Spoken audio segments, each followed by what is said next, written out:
अस्सलाम वालेकुम, welcome to my YouTube channel smart learning. Second year Urdu की जो हम एक्सरसाइजेस सॉल्व कर रहे थे, इसबाक नज़में सारी हो चुकी हैं, गज़लें भी 4 हम कर चुके हैं। आखिरी जो है हमारी आज की वीडियो होगी जिसके अंदर हम 4 गज़लें पढ़ेंगे, शकीब जलाली, अहमद फराज, ज़फ़र इकबाल और शहज़ाद अहमद की। तो सबसे पहले इनके जी वर्ड्स मीनिंग देख लेते हैं।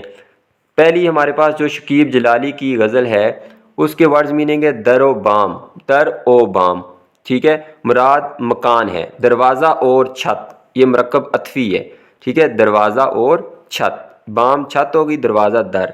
दस्तार पगड़ी को कहते हैं जो बुज़ुर्गी और इज़्ज़त की अलामत है। अहमद फराज की गज़ल है जी असरार, सिर की जमा है और इसका मतलब है राज। फिर है जी दार, दार कहते हैं फांसी का मकाम जो होता है उसको दार कहते हैं। लब कुशा, लब खोलना मतलब बोलना।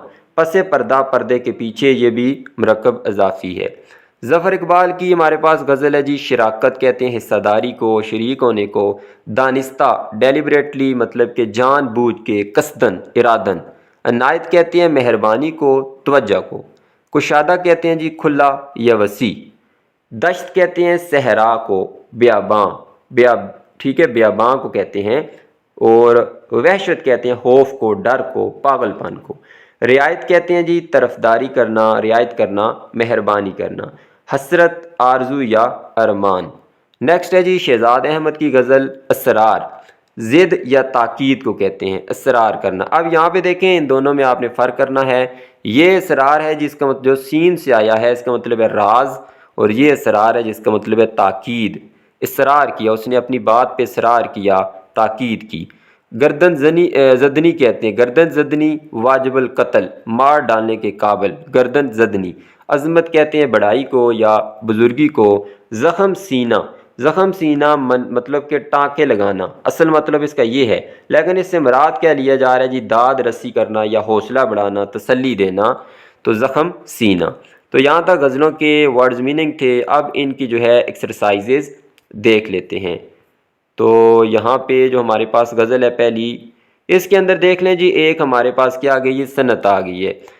तो ये क्या है जी सियाक़तुल एदाद, सियाक़तुल एदाद। इन चीज़ों का आप लाजमी याद किया करें, इनमें से MCQs आ सकते हैं। तो कलाम में एदाद का ज़िक्र करना, नंबर्स का, डिजिट्स का ज़िक्र करना, चाहे वो तरतीब से हों या बेतरतीबें हों, उसको सियाक़तुल एदाद कहते हैं। मिसाल के तौर पे आग के पत्थर तो मेरे सहन में 2-4 गिरे।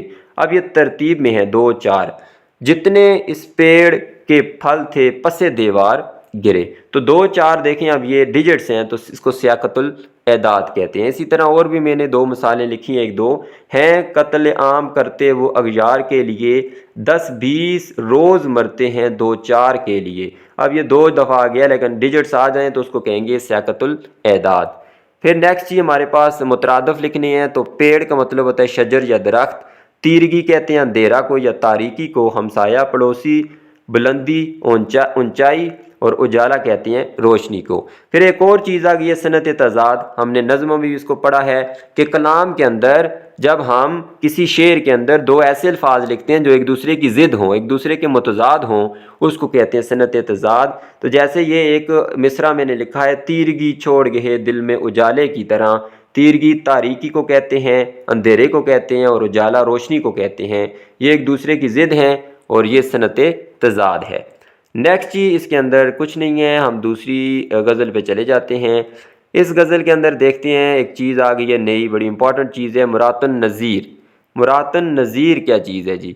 कलाम में किसी चीज़ का ज़िक्र करना और फिर उसकी मुनासबत से दूसरी चीज़ें लाना, उससे मिलती जुलती हुई और चीज़ें लाना, बशर्ते कि ये चीज़ें मुतज़ाद ना हों, मतलब एक दूसरे के मुतज़ाद ना हो, इसको मुरातन नज़ीर कहते हैं।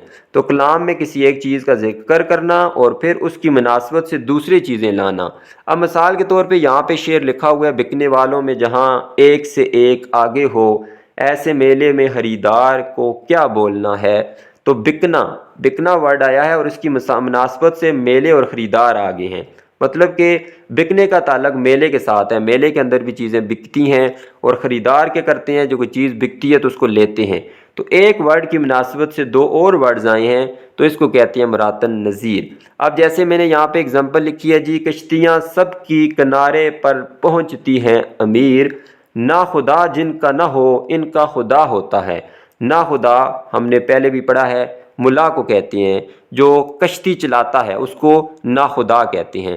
اب دیکھیں ہم نے ورڈ کشتی اس نے یوز کیا تھا، اور کشتی کے ساتھ کنارے بھی آ گیا اور کنارے کے ساتھ نا خدا بھی آ گیا، کیونکہ کشتی کا تعلق ہے کنارے کے ساتھ، وہ جہاں پہ کھڑی ہوتی ہے کنارے پہ جا کے کھڑی ہوتی ہے، اور نا خدا کا تعلق بھی کشتی کے ساتھ ہے، وہ کشتی کو چلاتا ہے۔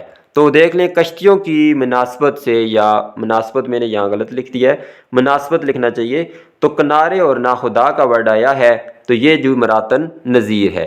اسی طرح ایک اور میں نے یہاں مصرع لکھا ہے، لو چلے آئے عدالت میں گواہی دینے۔ اب عدالت اور گواہی ایک دوسرے کے ساتھ ان کا تعلق ہے، عدالت ورڈ کے ساتھ گواہی آیا ہے کیونکہ عدالت میں گواہی دی جاتی ہے، تو یہ بھی مراتن نظیر ہے۔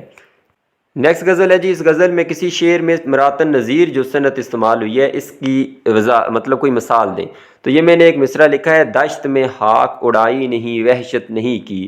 تو مراتن نظیر کہ ایک ورڈ آئے اور اس کی مناسبت سے دو یا ایک دو اور لفظ آ جائیں۔ تو جیسے دشت ہے، دشت کس کو کہتے ہیں جی، ہم نے میننگ دیکھا تھا، صحرا کو کہتے ہیں، ریگستان کو کہتے ہیں۔ تو دشت کے اندر ظاہر سی بات ہے مٹی اٹھتی ہے، ریت اٹھتی ہے، دھول اٹھتی ہے، تو خاک مٹی، تو اس کا تعلق اس کے ساتھ ہے دشت کے ساتھ، اور وحشت کا بھی اسی کے ساتھ تعلق ہے، کیونکہ وہاں ویران جگہ ہوتی ہے اور خوف ہوتا ہے، ڈر ہوتا ہے۔ تو دشت کی مناسبت سے یہ خاک اور وحشت الفاظ آئے ہیں، تو یہ مراتن نظیر کی مثال ہے۔ پھر یہاں پہ یہ ٹک کراس ہیں، ان کا تو چلیں ٹیسٹ کے ساتھ کوئی تعلق نہیں ہے۔ پھر آخری جو ہماری غزل ہے اس کے اندر بھی اعراب ہی لگانے تھے، اور کوئی جو ہے اس کے اندر ٹیکنیک استعمال نہیں ہوئی۔ تو یہاں تک جو ہے ہماری سیکنڈ ایئر کی الحمدللہ بک مکمل ہو چکی ہے۔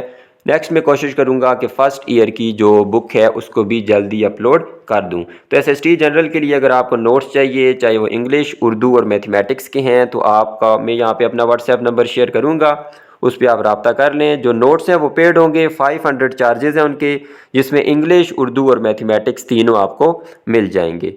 تو ویڈیو اچھی لگی ہے اس کو لائک کر دیں، چینل کو سبسکرائب کر دیں۔ اللہ حافظ۔